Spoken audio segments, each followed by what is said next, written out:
तो हमारा अगला वर्ड है कोहेजन। जैसा कि आप देख सकते हैं, ये एक नाउन है और इसका मतलब बहुत सिंपल है, किसी चीज का एक साथ जुड़कर एक यूनाइटेड होल यानी एक पूरी चीज बनाना। बेसिकली आपस में चिपके रहने की क्वालिटी।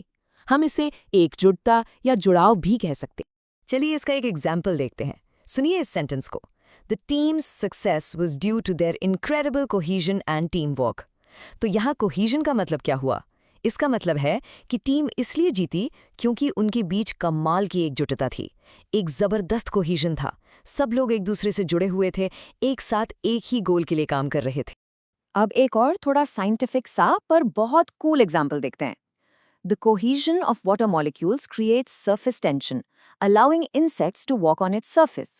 यानी पानी के जो छोटे छोटे मॉलिक्यूल्स होते हैं ना, उनका आपस में जुड़ाव, जिसे हम कोहीजन कहते हैं, वो ही सरफेस टेंशन बनाता है। और पता है इसका फायदा क्या होता है? इसी की वजह से छोटे छोटे कीड़े मकोड़े पानी की सरफेस पर आराम से चल पाते हैं। सो यहाँ कोहीजन का मतलब हुआ आपसी स्टिकीनेस या चिपक।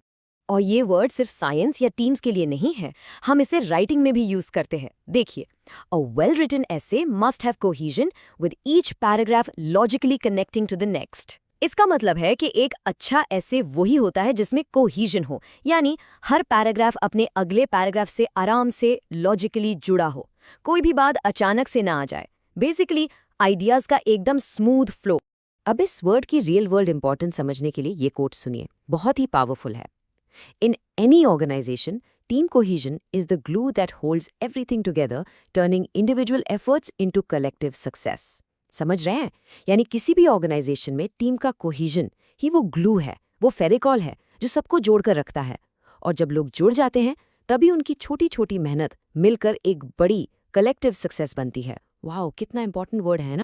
ओके, तो अब जल्दी से इसके कुछ सिनोनिम्स देख लेते हैं, यानी ऐसे वर्ड्स जिनका मीनिंग काफी सिमिलर है। सबसे पहला है यूनिटी। इसका मतलब तो आप जानते ही हैं, एकता। फिर आता है बॉन्ड, यानी एक मजबूत बंधन। नेक्स्ट है सॉलिडेरिटी। इसका मतलब है एकजुटता दिखाना और एक दूसरे के लिए खड़े रहना। और लास्ट है एडहीजन। इसका मतलब भी चिपक ही होता है, पर यह ज्यादातर फिजिकल चीजों के लिए यूज होता है। तो देखा, सभी वर्ड्स का कोर आइडिया जुड़ाव ही है। और जहां सिनोनिम्स हैं, वहां एंटोनिम्स तो होंगे ही, यानी ऑपोजिट मीनिंग वाले वर्ड्स। तो कोहेजन का ऑपोजिट क्या होगा? देखिए, डिसयूनिटी मतलब फूट या एकता का ना होना। फिर है डिवीजन यानी बंटवारा। नेक्स्ट है सेपरेशन, जिसका मतलब है अलगाव। और एक और है डिस्कॉर्ड, मतलब आपस में अनबन या झगड़ा। ये सारे वर्ड्स एकजुटता के एकदम ऑपोजिट हैं। बस आज के लिए इतना ही, मिलते हैं नेक्स्ट वीडियो में। Happy learning, bye bye.